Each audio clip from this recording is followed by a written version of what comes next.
दोस्तों, मेरे channel honour of homeopathy by doctor A K Singh में आपका स्वागत है। दोस्तों, ऑर्गन ऑफ मेडिसिन का जो पिछला वीडियो था जिसमें हम लोगों ने एफोरिज्म नंबर 13, 14 और 15 को एक साथ को रिलेट करके समझने का प्रयास किया था। आज के इस वीडियो में हम लोग एफोरिज्म नंबर 16, 17 और 18 को एक साथ को रिलेट करके समझने का प्रयास करेंगे। हैनीमैन सर ने हमको इन एफोरिज्म्स में क्या बताने का इंस्ट्रक्शंस दिए हैं, क्या इंस्ट्रक्शंस हमको बताएं। तो एफोरिज्म नंबर 16 में हैनीमैन सर हमसे कहते हैं, our vital force that spirit like dynamis, जो हमारी वाइटल फोर्स है वो स्पिरिट लाइक डायनेमिस है, can not be reach nor affected except by spirit like dynamic process. ये जो अफेक्ट होगी इसको केवल डायनेमिक प्रोसेस ही रीच कर सकते हैं, उन्हीं से ये प्रभावित होगी। ये जो प्रोसेसेस हैं जो स्पिरिट लाइक हैं ये आएंगी कहाँ से? Resulting from the hurtful influence of hostile agencies, ये हॉस्टाइल एजेंसीज से आएंगी। फ्रॉम द आउटर वर्ल्ड, ये आउटर वर्ल्ड की जो हॉस्टाइल एजेंसीज हैं वहाँ से ये जो प्रोसेस है वो शुरू होगा जो हमारे वाइटल फोर्स को अफेक्ट करेगा, और ये भी डायनेमिक प्रोसेस होगा। Acting upon the healthy organism, ये जो आउटर वर्ल्ड से हॉस्टाइल एजेंसी आएंगी ये हेल्दी ऑर्गेनिज्म के ऊपर एक्ट करेंगी। And disturbing the harmonious process of life, ये फिर हमारे जो जीवन है, लाइफ है, उसको प्रभावित करेंगी, उसको अफेक्ट करेंगी। तो ये जो वाइटल फोर्स है इसके बारे में हम लोग पिछले वीडियोस में डिस्कस कर चुके हैं कि जब हमारी फीटल लाइफ का 6 मंथ होता है तो फिर हमको यूनिवर्स से ये वाइटल फोर्स मिलती है जिसको हम वाइबिलिटी ऑफ द फीटस कहते हैं, और इसको हम लोग एम्ब्रोलॉजी में पढ़ते हैं। इसके आने के बाद यानी कि वाइटल फोर्स के मिलने के बाद 6 मंथ तक जो हमारे ऑर्गन्स डेवलप हो चुके होते हैं वो सारे के सारे ऑर्गन्स फंक्शनली एक्टिव हो जाते हैं, यानी कि अब वो लाइफ में आ गए। तो इसलिए हम इस वाइटल फोर्स को लाइफ फोर्स भी कहते हैं। और ये सारी सेल्स ऑर्गन्स की जो एक्टिव हो गई हैं अब ये फंक्शनली एक्टिव हो गई हैं और ये लाइफ प्रोसेस को आगे लेके जाएंगी, क्योंकि यूनिवर्स को मालूम है कि अब इस इंडिविजुअल को डिलीवर होने के बाद अपनी लाइफ के सारे फंक्शंस को स्वतः ही करना है। लिवर को अपना फंक्शन करना है, किडनी को अपना फंक्शन करना है, तो इसको वाइटल फोर्स मिलने के बाद ये फंक्शनली एक्टिव हो जाते हैं। तो ये हम लोगों को वाइटल फोर्स 6 मंथ ऑफ जो हमारी प्रेगनेंसी का है, फीटल लाइफ है, उसमें हमको मिलती है, और इसको हम लाइफ फोर्स भी कहते हैं। अब ये अफेक्ट कैसे होगी कि डायनेमिक इन्फ्लुएंसेस से अफेक्ट होगी, और वो जो स्पिरिट लाइक प्रोसेसेस हैं वो जो वाइटल फोर्स को अफेक्ट करेंगी वो कहाँ से आएंगी? आउटर वर्ल्ड से आएंगी। तो आउटर वर्ल्ड से जहाँ से आएंगी उसके लिए हैनीमैन सर ने हमको एफोरिज्म नंबर 5 में जो पैरामीटर्स बताए हैं जो हमारी लाइफ के साथ बहुत ज़्यादा कनेक्टेड हैं, जो हमारी लाइफ को बहुत ज़्यादा अफेक्ट करते हैं, हमारे जीवन को प्रभावित करते हैं, उनमें सबसे पहला है हमारा ऑक्यूपेशन, हमारी जो हैबिट्स हैं, मोड ऑफ लिविंग हमारा कैसा है, हमारे सोशल एंड डोमेस्टिक रिलेशंस कैसे हैं, और हमारे सेक्सुअल फंक्शंस कैसे हैं, और एज। ये सारे फैक्टर्स ऐसे हैं जो हमारी लाइफ के साथ जुड़े हुए हैं। यहाँ से अगर कोई हमारे को डिस्ट्रेसिंग इवेंट आता है तो फिर वो हमारे वाइटल फोर्स को अफेक्ट करता है, और ये जो डिस्ट्रेसिंग इवेंट आएगा तो ये सबसे पहले हमारे अंदर एक एनर्जी फील्ड है जो हमारी मैग्नेटिक फील्ड की तरह काम करता है, जिसको हम लोग परसेप्शन कहते हैं। तो यहाँ से एफोरिज्म 5 से अगर कोई डिस्ट्रेसिंग इवेंट आता है तो वो हमारे परसेप्शंस को डिस्टर्ब करता है, और फिर परसेप्शंस की वजह से हमारे वाइटल फोर्स की एनर्जी कम होती है, और फिर हमारी जो लाइफ है उसकी हार्मनी डिस्टर्ब होती है, और फिर हमारे को डिजीज स्टेट में हम लोग चले जाते हैं। तो जो परसेप्शंस हैं वो क्या होते हैं? Perception can be defined as the sensory experience of the world. इन परसेप्शन से हम जो वर्ल्ड है उसको सेंसरी लेवल पर उसको एक्सपीरियंस करते हैं, which include how an individual recognises and interpret sensory informations.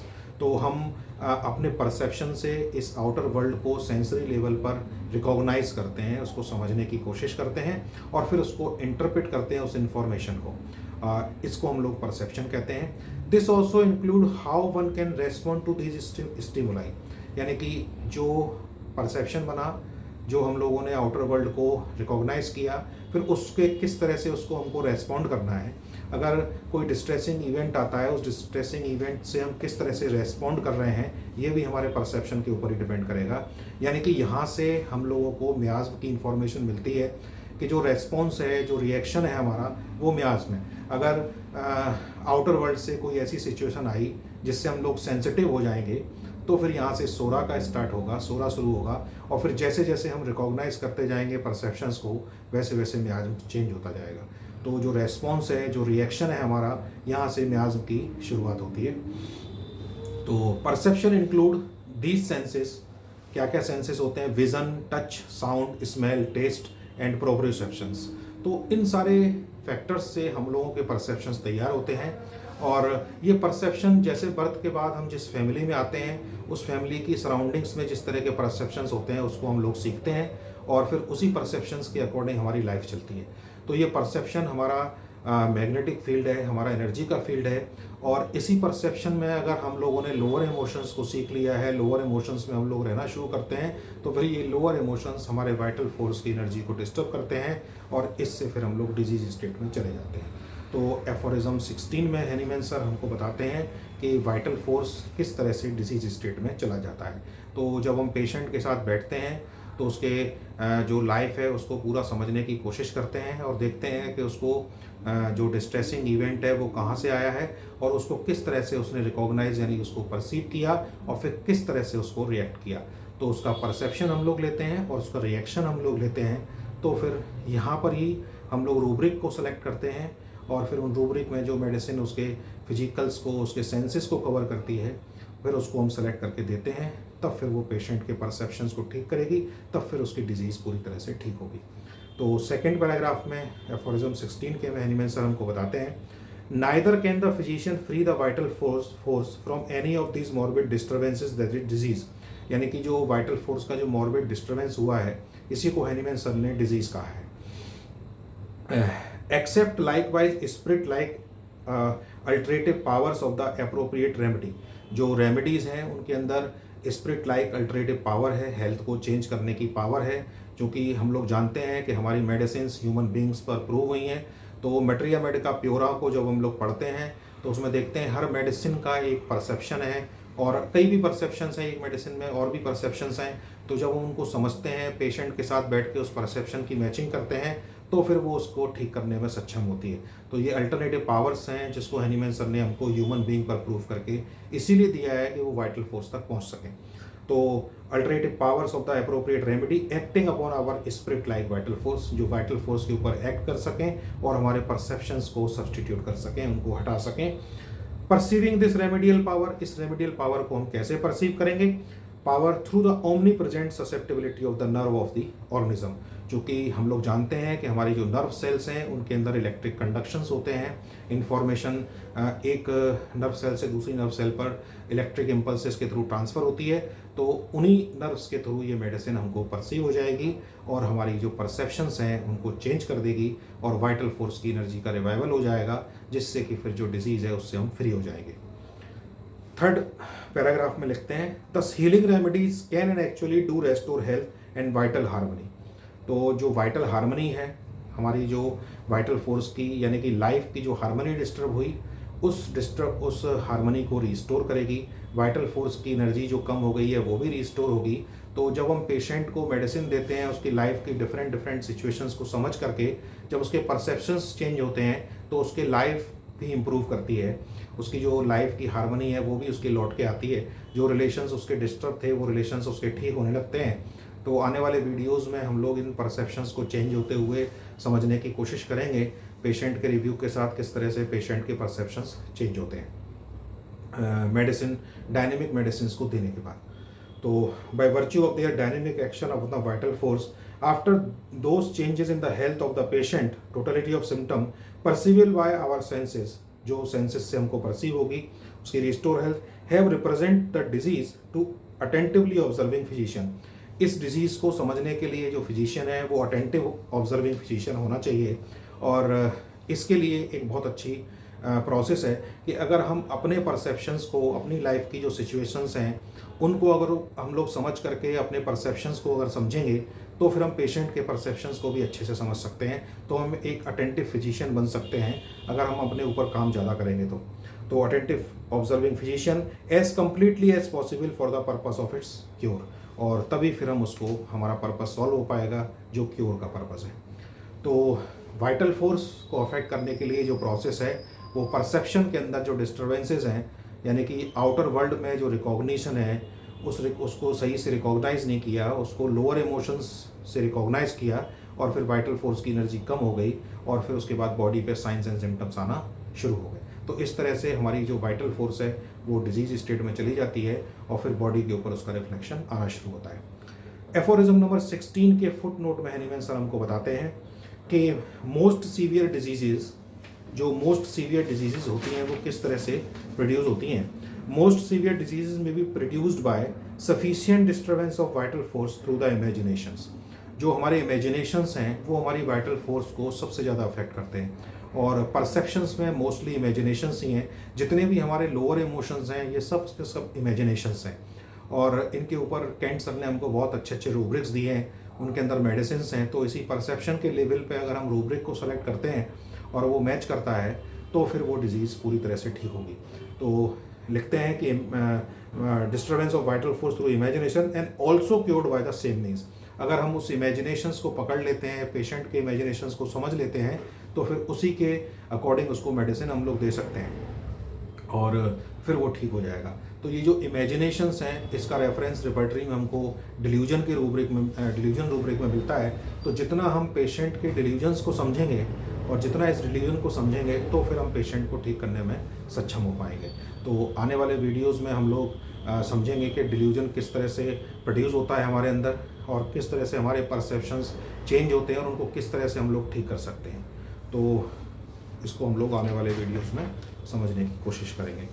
Aphorism number 17 में दोस्तों हैनीमैन सर हमसे कहते हैं, in effecting a cure the inner changes of vital force forming the basis of disease.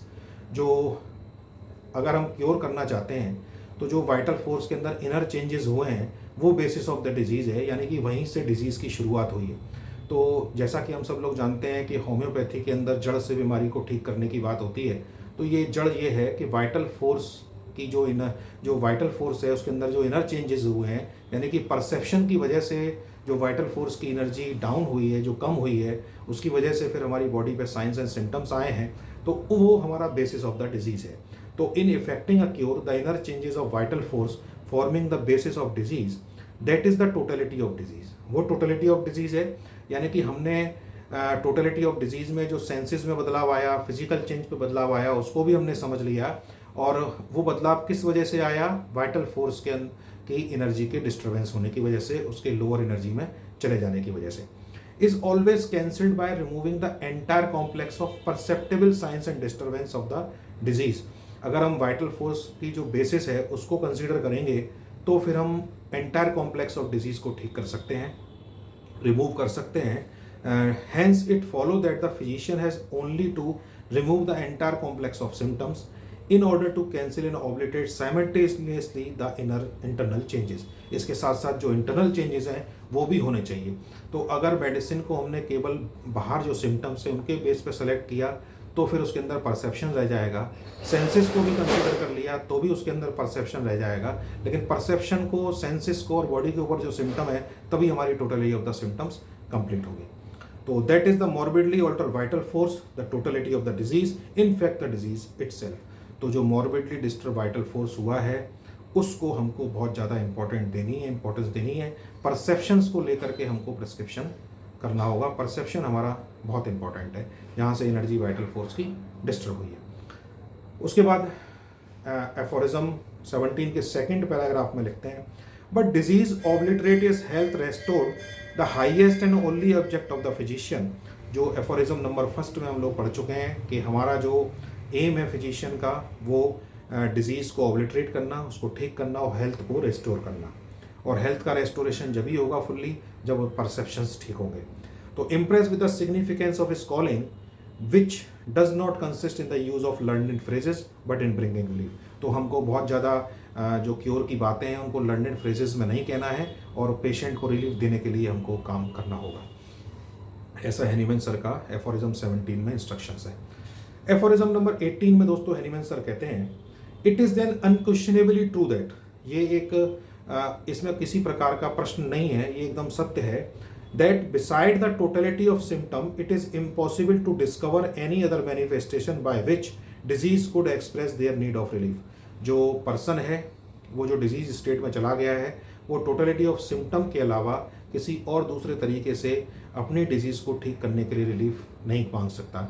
यानी कि जो टोटलिटी ऑफ द सिम्टम है वही इम्पॉर्टेंट है। Hence, it is undeniably follow that the totality of symptom observed in each individual case। अब उसके लिए हमको करना क्या होगा कि ईच इंडिविजुअल केस में हमको टोटलिटी बनानी होगी इंडिविजुअल लेवल पर, क्योंकि लाइफ के डिस्ट्रेसिंग इवेंट्स की जो सिचुएशंस है फॉर एग्जाम्पल 5 से वो सेम हो सकती है, इवेंट कुछ सेम हो सकता है, लेकिन उसका जो परसेप्शन है वो बिल्कुल डिफरेंट होगा हर इंडिविजुअल का। तो अगर किसी मेडिसिन को हमने पहले किसी परसेप्शन पे यूज़ किया है तो ज़रूरी नहीं कि हम उसको दोबारा उसी परसेप्शन पे यूज़ कर लें कि ऐसा ही होगा। हमको उसके हर परसेप्शन को समझना होगा, क्योंकि एक मेडिसिन में कई सारे परसेप्शंस हैं, कई सारी सिचुएशंस हैं, तो फिर हम उसको उस तरीके से सेलेक्ट कर पाएंगे। तो कहते हैं कि observing each individual case of disease can be the only indication to guide us in the selection of the remedy. तो जो इंडिविजुअलाइजेशन है वो हमारी रेमेडी के सिलेक्शन के लिए बहुत ज़्यादा इम्पॉर्टेंट है। तो इस तरह से हम लोग ने 3 एफोरिज्म्स को कोरिलेट किया, जिसमें हमने डिजीज़ को समझा, किस तरह से उसको हम ट्रीट कर सकते हैं। तो जितना हम पेशेंट के साथ उसकी सिचुएशंस को समझेंगे और उसके परसेप्शंस को समझेंगे और उसकी रिएक्शंस को समझेंगे, तब फिर हम उसको प्रॉपर मेडिसिन दे सकते हैं और तभी फिर उसकी डिजीज़ पूरी तरह से ठीक होगी। तो इस वीडियो में दोस्तों इतना ही। अगले वीडियो में आपसे फिर मुलाकात होगी, तब तक के लिए धन्यवाद।